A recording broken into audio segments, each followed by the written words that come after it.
Evet, Kudüs. Ümmetin asıl yarısı Kudüs. Mazlum Kudüs. Selahaddin'in onu kurtarmayıncaya kadar yüzüne tebessümün girmediği Kudüs. Şu anda İslam ümmetinin atalet içerisindeki bakışları içerisinde mazlumca Yahudilerin çizmesi altında ezilen Kudüs ve Mescid-i Aksa. Maalesef bugün ümmetin pejmürde hali ve ümmetin içinde bulunmuş olduğu ihtilaf, şikak, feryat, figan, birbirine olan düşmanlığı maalesef Mescid-i Aksa'yı, Kudüs'ü, Filistin'i bu hale getirdi ve daha kötü bir duruma götürecek. Yani şayet Müslümanlar olarak biz kendimizi çabuk toparlamaz ve bu işe bir an önce çözüm bulmazsa, yani bizler kendimizi toparlamazsa, kendimize gelmezsek ve biz olmazsak çok kısa sürede daha kötü ve acı günlere şahit olacağız. Bunun için bir an önce buradan İslam ümmetine feryadımdır. Allah rızası için herkes şu anda aralarında bulunan manasız, asılsız, temelsiz ihtilafları bıraksınlar. Kendileri için gördükleri asli meseleler, tali meseleler hükmündedir. Bunları bıraksınlar, bir an önce kendini toparlasınlar ve asıl hedeflerine kitlesinler. Onları bir araya getirecek olan Kur'an'ın, İslam'ın mukaddes olarak zikrettikleri esas kaidelerdir.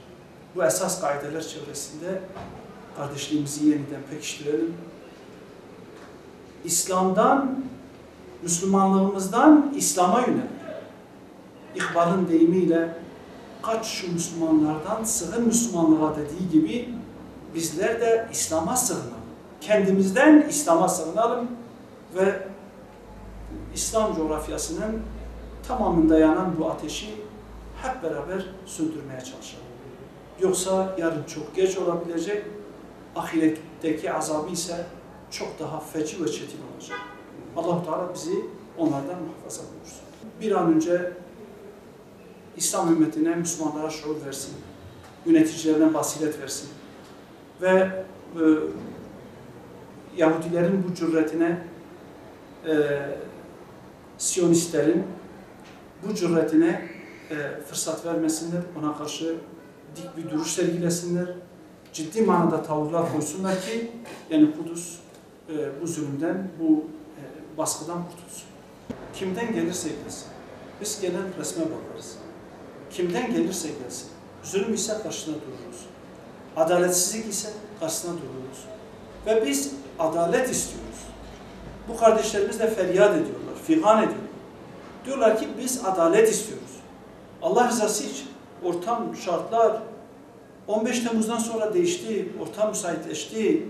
Düne kadar ben muktedir değilim diyenler bugün muktedir olduklarını düşünüyoruz. Öyleyse bu kardeşlerimizin feryat ve figanına kulak asılmalıdır. Bir kardeşimizin zindanda ağır hasta olarak yatıyor olması ve bunun yarın öbür gün cenazesinin oradan Allah muhafaza çıkmış olması bize değil, onu oradan tutanlara ağır bir bedel olarak dönecektir. Ve Allah hem dünyada hem de ahirette bunun hesabını onlardan soracaktır. Dünyada bunun hesabı çetin olacak. Ellerindeki imkanlar ellerinden uçup gittikten sonra ciddi bir pişmanlık ve sıkıntıya sebebiyet verecek. Bu onları günahtan kurtaramayacak. Ahiretteki azap da daha çetin olacak. Öyleyse yani bu feryadın görülmesi lazım. Bu kardeşlerin ellerine kelepçenin şöyle veya böyle vurulması evet işin yani belki zulmün katmerleşmiş olan yönüdür. Veyahut da duygusal yönüdür diyebilirim.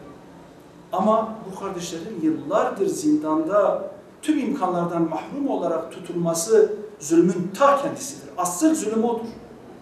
Bunlar niçin? Ne uğruna oraya konuldular? Hangi niyetle, hangi amaçla şu anda orada duruyorlar?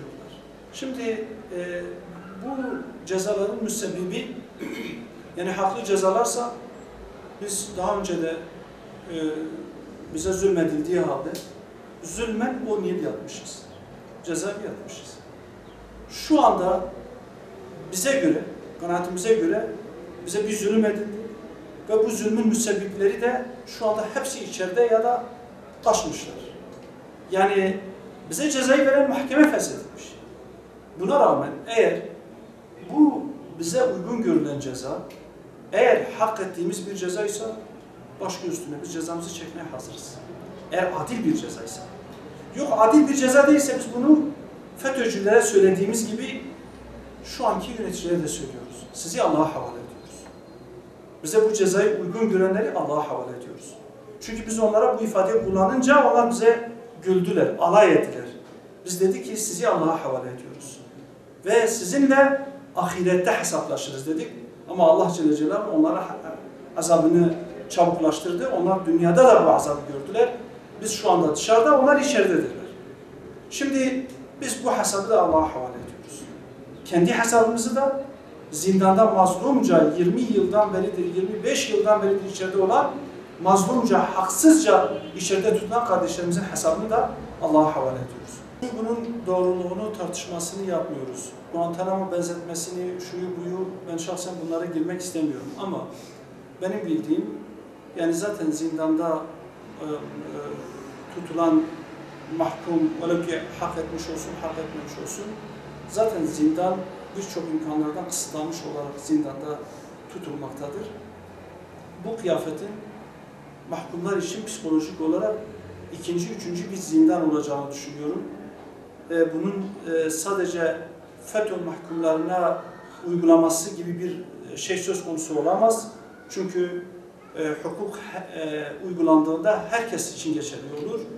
Yani yarın öbür gün bunların bir avukatları Anayasa Mahkemesi'ne başvursa, eğer o olmazsa Avrupa yasalarına başvursalar, yani bu cezanın sadece kendilerine uygulanmış olmasının hududu, sınırı kalkacak ve bu tüm mahkumlar için yani uygulanmış olacak.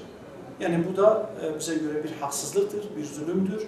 Yani bunun Cumhurbaşkanı'nın söylemiş olmasını yani biz hangi amaçla, niçin söylemiş olduklarını doğrusu yani buna yorum bulamıyoruz. Yani Cumhurbaşkanı gibi bir zatın yani mahkumlar için, yani kendisi de mahkumiyet görmüş, zindana yatmış, yani bir mahkum için yani böyle bir cezalandırmanın çok daha ağır bir cezalandırma şekli olacağını düşündüğümüzden dolayı ben şahsen bunun Cumhurbaşkanı'na uygun düşmediğini düşünüyorum. Yani diyorum mesela bir Adalet Bakanı veyahut da başka biri bunu dillendirmiş olsaydı, yani belki düzeltilme imkanı söz konusu olabilirdi. Söz Cumhurbaşkanı ağzından çıkınca yani bunun şekli, bunun düzeltilmesi ne şekilde olacak, o da ayrı bir sorundur. Şahsen biz böyle bir parti olarak böyle bir uygulamayı doğru bulmuyoruz. Teşekkür